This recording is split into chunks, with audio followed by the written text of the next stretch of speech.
Hello everyone, nubkeks here. Welcome back to Nub Raids, and in today's video we're commentating on some live arena fights that I just did. Finally actually getting back into it after a very long break. And what we're going to be doing in today's video, you can see we've got some OP picks coming in right here, right now.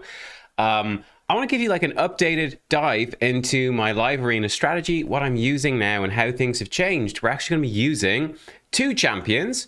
In fact, they're both selected right there that I just booked up in this clan versus clan. Those are Karato Fox Hunter, who has been re-geared, and of course Siphi, who's become my sort of de facto first pick for live arena. Just, I think, that the best first pick. We're going to see some of her in action here today. Pretty interesting. The enemy's gone really heavy on damage. I was thinking about bringing in a Helicath. He doesn't have much speed. We get the block damage up, but then I wouldn't have too much kill pressure. I'm just sort of thinking, okay, what can I put in here that can survive against these damage dealers? And I actually decided to go for Staltus Dragonbane in the end. In terms of who to ban away, I think getting rid of his Duchess is probably the play. It's going to deny the Kandrafon at least opening with his AoE because he won't have increased attack. It's going to deny Trunda the increased attack as well. I figure we just leave him up with the 3 damage dealers, and Staltus has Stone Skin. He's no way to strip it off, and we'll see how it goes. Here goes Karato in with his A3. How hard does Karato hit? Reasonably hard. Got Siphi down to half. Did a good chunk of damage right there. And we've got the double reviver with Arbiter to sort of rip him apart. So here we go. Interesting thing about this actually is he did his move, and I didn't realize, of course, Karato, he's not going to hit hard enough to break down the Stone Skin, so he's going to get his big attack off here with Hefrak, and man, he did some damage. He got maybe some good luck there. Unfortunately, I clicked through too quickly. Apologies to see the damage at the end. Maybe got some good luck, procced his Helm Smasher twice to actually kill Siphi. But man, that Hefrak did a ton of damage. Luckily, we've got that slow Stone Skin Staltus who hits like a truck, and he was able to survive. I was actually shocked that he did manage to kill both my my Siphi's pretty tanky. So we've got pretty much 3 of the top picks in the entire game. We're just missing a Taurus right now, but we've got Marishka, Siphi, Yumeko. Pretty disgusting, you know, pretty ridiculous. But this was something that has really changed my strategy. And you can see I was really trying to focus on Karato for this video. I thought that would be fun. And seeing his combo, that threat sort of Karato with Yumeko. How much of a threat is it? Let's see.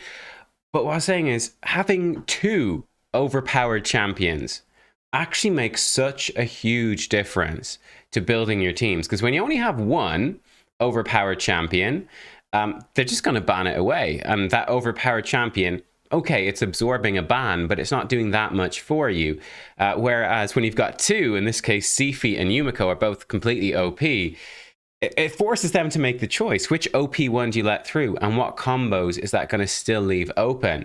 And that's what we're trying to build with this team. Now, if we just take a quick look at his team, I'm thinking I'm going to ban away the Rotos, right? I've got pick Supreme Elhain. She can kill, potentially, whoever is protected by Necret, but that's not going to work against Rotos, right? His passive is going to protect him. I also find that Rotos pretty scary, proccing his extra turns. I've got 2 very squishy damage dealers selected. That seems nasty. Staltus, yes, he can kill us, but he will run out of AoEs eventually. At least that's the theory. So I figure get rid of Rotos. So again, going up against this enemy team, we have an OP team. He kind of has a bit of an OP team as well. I just sort of wanted to see how hard Karato would hit. That actually was probably a mistake. I shouldn't have done that. Wasted his good move. I should have saved it. But hey, look, I was thinking maybe he'll one-shot the thing. He didn't in the end. So there we go. We're able to take him out. Supreme Elhain versus Necret. Actually a combo I really enjoy. And yeah, because he was forced to ban the Yumeko, it does mean we've got Arbiter for that increase attack for both Karato and for what's-her-face, for Supreme Elhain. So we come in with the smack. Unfortunately, it's not enough to kill Staltus. And again, the Supreme Elhain hit, not enough to kill the Staltus. We can sleep his Python, but I think he can just cleanse it right off again with his Marishka. Yeah, I thought this was a fun fight for you guys to see because, yes, we've got OP champ. So he's got the Necret, the Marishka. Staltus is pretty good. Certainly, I'd say people would think Staltus is better than both Supreme Elhain and Karato, be my impression. And Python is very good as well. So I thought this was a good one. We're trying to strip this off Necret, right? If we can kill Necret, we can actually start killing him. Of course, bearing in mind that once his Marishka dies, she's going to revive everyone else as well. So we kind of have to kill Marishka first and then move in. kind of a few ways to approach Marishka. I think it can also be valuable to kill his other champions just to get them out of the way, stop them using their moves, stop their cooldowns coming back. That can be a pretty useful thing. Right here, having that, you know, guaranteed sleep on Marishka is kind of useful as well. He comes in with the cleanse. Oof, Karato, Staltus coming in with the second AoE, and that's just absolutely brutal, isn't it? That really terrorizes us. And this is part of why Siphi is so good as well. And look at this Supreme Elhain, beautiful. Oh, I love it. I absolutely love it. And what I was thinking right here was, oh, okay, if she kills an enemy with this A2, it's going to revive Staltus, but Staltus doesn't have an AoE, and it is going to reset the ignore ally protection and shield and all of that Supreme Elhain can do. I'm kind of okay with that. Siphi can't sleep him, unfortunately. We'll get a little bit of a heal out with her A1 instead. But yeah, Siphi bringing that increased attack on her revive, it's so good. And then we've got Arbiter basically doing the same sort of thing. We're able to really just rip through a whole bunch of turn meter with the Siphi and the Arbiter. He will take, you can see right now, he is identified as like Supreme Elhain, threat detected, this is bad. Siphi can't sleep anyone, we'll get a bit of an extra heal. And now we can start popping people a bit with Karato. We're actually going to use his A2 just to take out that reviver, make sure he's gone. We just need to survive one more big hit from Staltus. Actually, we're fine. Supreme Elhain back up. Love that combo. It's actually so good. She comes in and bang. Love the Supreme Elhain. Rips through him with the A3. That A3 is so good. And I thought that was actually pretty crazy damage numbers right there. Karato, not a bad champion. And he does ignore the Python passive. With his passive makes him ignore all other damage reducing passives, but man, Supreme Elhain was really the king of that particular fight. It's very good. We've got Siphi, he's got Arbiter and Eilil. So we're going to go in and we're going to do the same thing. We're same picks again, basically. We're probably going with Arbiter again, I'm thinking. Quite liking that combo that, hey, you're either leaving up Arbiter into a Yumeko or Arbiter into a Siphi. And I'm pretty set up in terms of like a good 1-2 punch to start things off. Is sort of my expectation. Like, they're unlikely to ban Arbiter. He's actually gone very heavy on speed right here. So this lets us bring in the Tormin. Again, this is a combo that Siphi makes so powerful, right? Because she provides that increased defense for Tormin, makes him hit harder. And I have built Tormin now for damage because of that as well. So yeah, Tormin is doubling up. He's going to be crowd controlling these enemies. They've got turn meter from Arbiter. They've got turn meter from Lanicus. He brings in the Hegemon to try to disrupt our speed. He's going to ban the Tormin, which I think is a good call as well. I'm going to leave the Hegemon up. I think the real threat here is definitely Jorgid. Jorgid is probably the scariest nuker just about in the game. He does so much damage, and he's got the extra turns. He can hit through Stone Skin, so he could kill Siphi, who does have full set of Stone Skin on my Siphi. So yeah, you can see he comes in, he's locked us out, and he's actually killed the Arbiter right there. He's killing lots of us, unfortunately. I'm thinking, who do we bring up? So this is an interesting one. His turn meter is kind of full. And this is sort of a problem with Siphi's. They will get a turn sometimes. We're going to be able to lock him out, which is pretty cool. His Arbiter is going to double hit Karato, and then Karato is going to fall over dead, which was pretty fun. I think that's an animation bug right there. But yeah, again, Siphi, she's going to revive Karato again. We're getting round 2. He's got full turn meter. But the way the game works is that you can have more than full turn meter. So in this case, you can see that his team actually was able to cut ahead. Now at this point, this is where we get to see Karato have some fun. Bang, one shot, extra turn. Bang, AoE actually kills them all. Just making sure to take out the damage and then move on from there. But yeah, Karato with Yumeko becomes much more powerful. He gets a guaranteed block active skills on his A3. Pretty bad at the moment with polymorph. You can get polymorphed. That's going to be somewhat less of an issue after the next patch when polymorph does get changed. Going in with the same team here again. Let's see how it does. But especially as A2 starts giving him extra turns, which is very strong. Again, we've got a couple of powerful picks here. So Arbiter is just a good solid pick.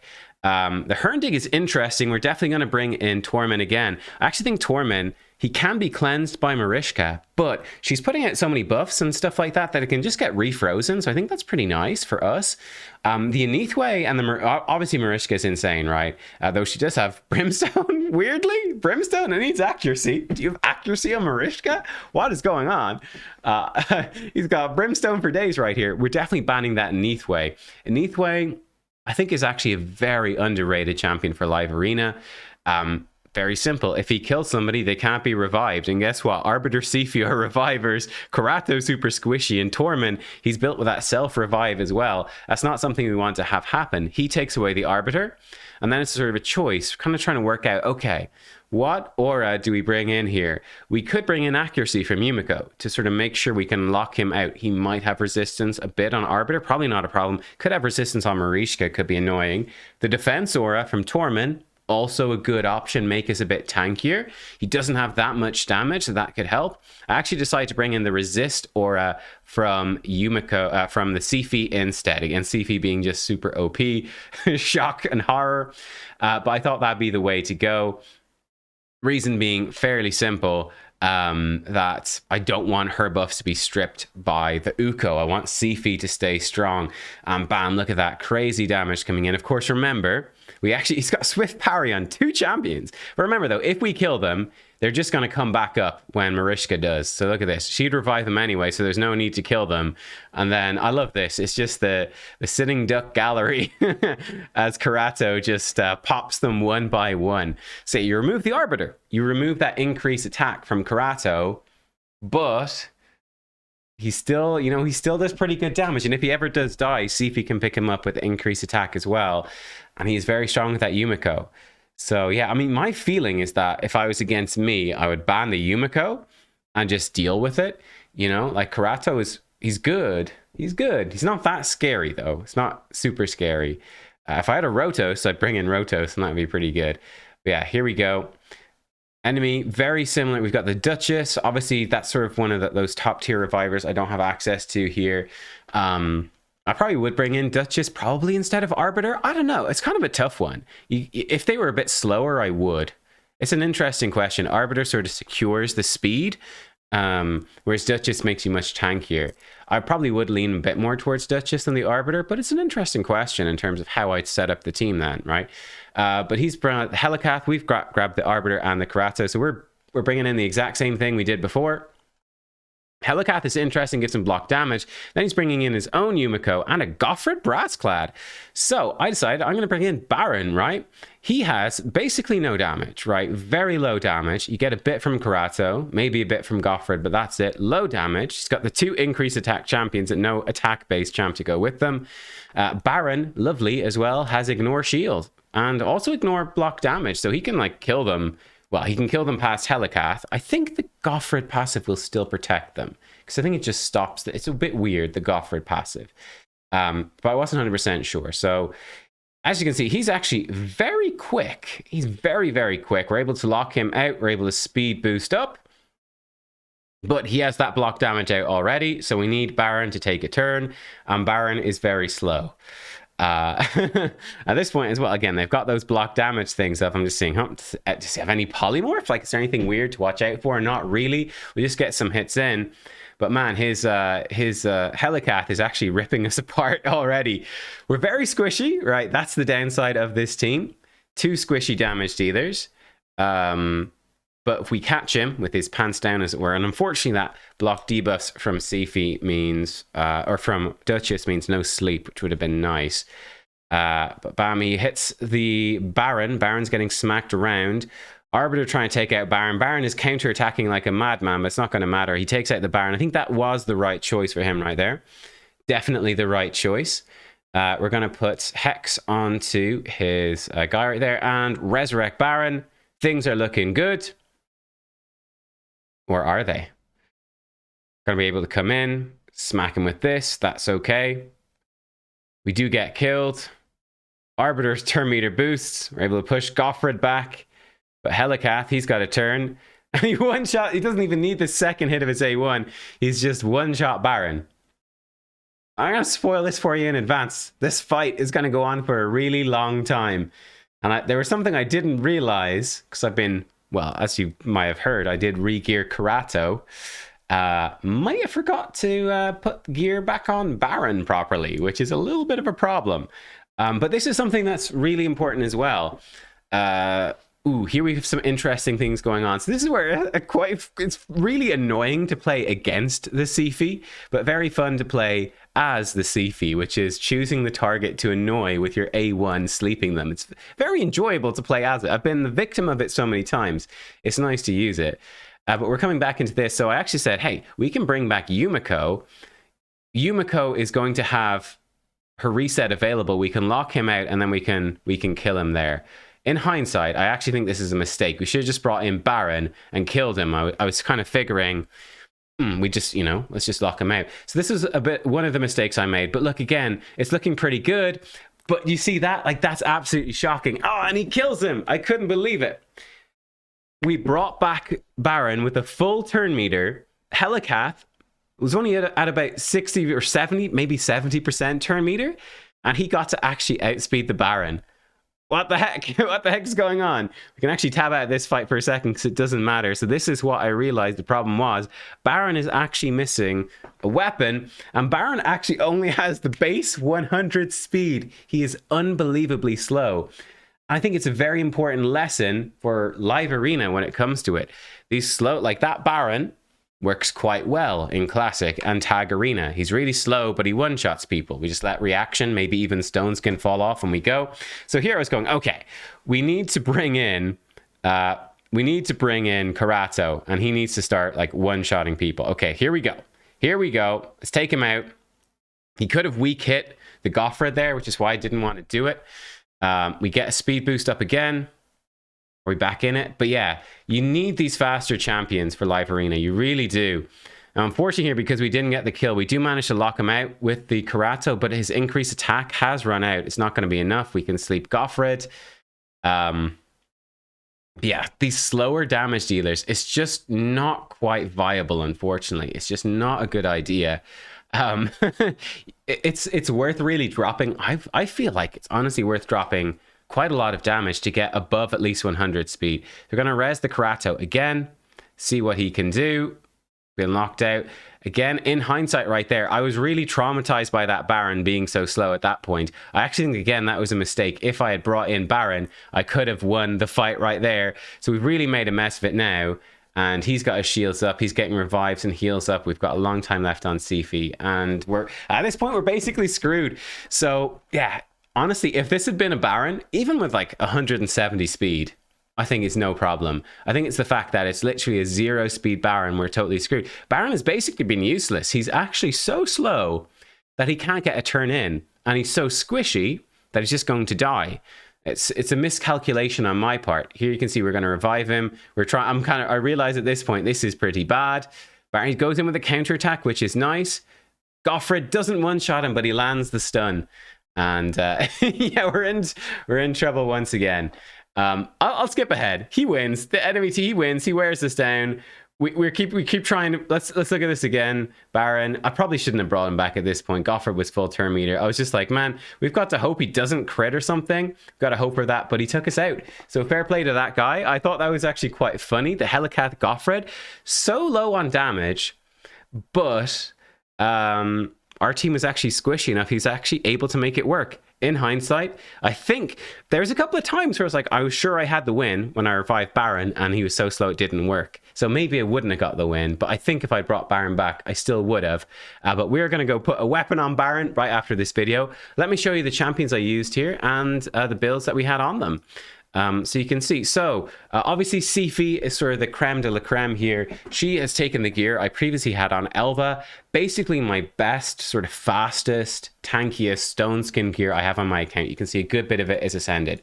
What are we looking for at Siphi? This is what I've got on her at the moment, about 90k HP and 3.6k defense.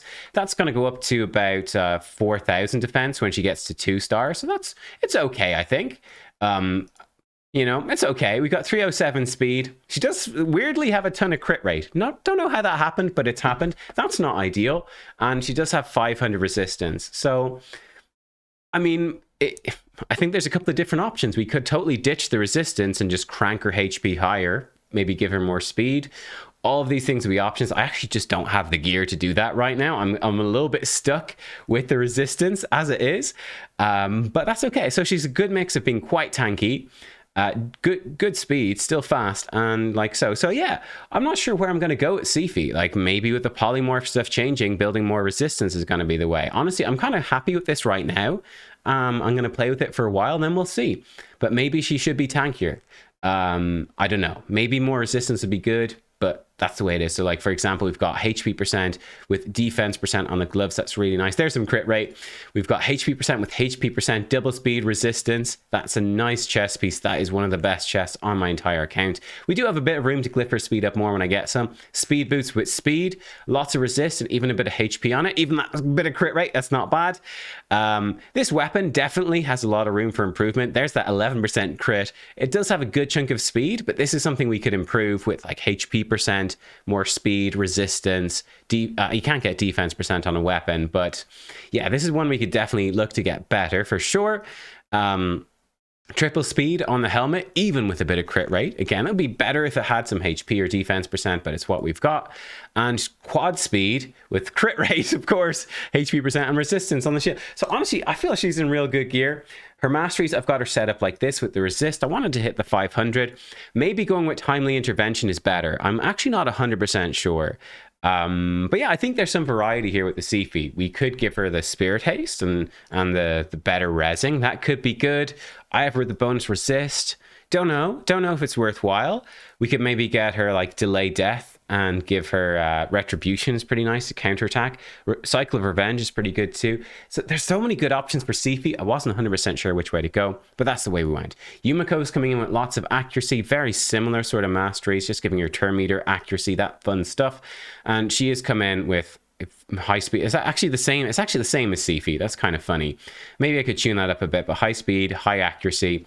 Not sure what I'm gonna. I would be, if I better gear, different gear, I would be tempted to crank her speed higher and drop the accuracy down to like 500, but I actually don't have that many good speed rolls on the account to be able to do that. I think I could only get her to about 320, maybe 330.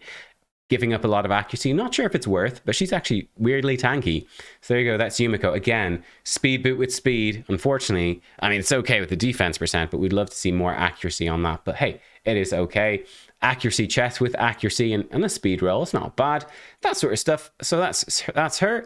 Karato's coming in. I might actually do a whole guide on Karato. I do like this champion a lot. He's in Savage and a couple of random pieces, but he's come in 6.3k attack, 248% crit damage, only 94% crit rate. I'm sure you're going, what the heck is going on there? He's super squishy.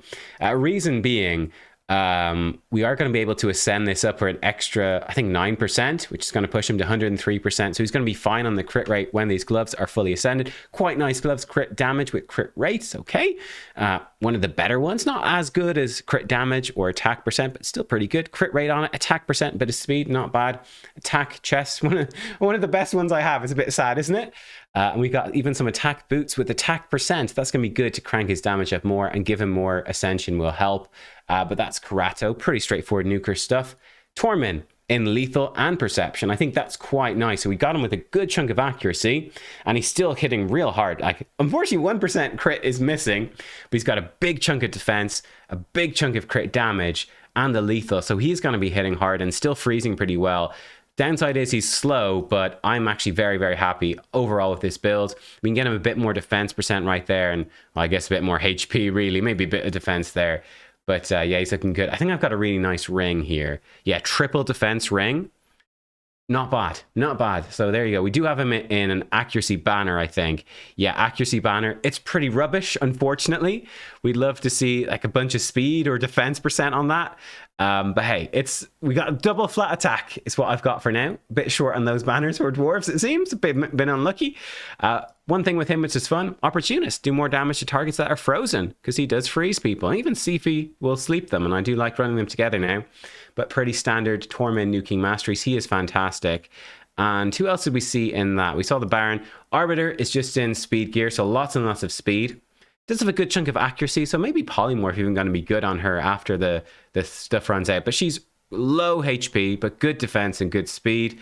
Sort of that trade-off of making her fast. I'm actually even not 100% sure if I love it. Honestly, I'm half tempted to re-gear her to be like a big old tank and drop that speed, be able to crank her HP up much more. Don't know, like Stone Skin Arbiter, it's kind of a thing. got revived sort of masteries. Might be worthwhile. I don't know. And then Staltus, we saw him come in a nuke. He's in Stone Skin. He is slow, not as slow as that 100 speed Baron though, but 135. And with this very slow speed, he's in like my hardest hitting slow Stone Skin gear. This is what you get from really focusing your YouTube career a lot on Hydra, right? 7.3k defense.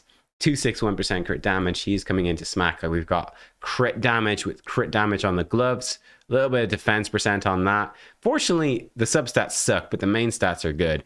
And then defense percent with defense percent. Beautiful. Speed, crit damage, crit rate. Kind of love it. Pretty much perfect. So yeah, he's come in here. We need to ascend his base pieces. Love me some Staltus. These were his masteries if I didn't show them. Staltus is great. And I do like having that slow nuker every now and then. Oh, I didn't show you Supreme Elhain. Savage, great champ as well. Love Supreme Elhain. Savage coming in 195 speed, 6.8k attack, 277% crit damage, and these masteries. So this is sort of like, I use her for campaign farming, hence the Whirlwind of Death. You could do other stuff with her if she's purely arena, but I use her for Minotaur and campaign farming as well. And as you saw right there, does come in useful in live arena as well. So there you go. They were the champions and the builds. I hope you enjoyed this live arena walkthrough. I thought it'd just be fun once off to show you guys, you know, show you guys a bit of Siphi Yumeko. The downside of live arena is like, man, there's not much reason until I get to gold and it starts to get taken away. Even then, is there ever a reason not to do Siphi Yumeko? I don't know. It just seems like a no-brainer, which is kind of a, but we'll have to create some challenges for live arena to like not use those champs, I guess. There you go, guys, though. I hope you enjoyed, and I will see you all next time. Thank you for watching. Goodbye.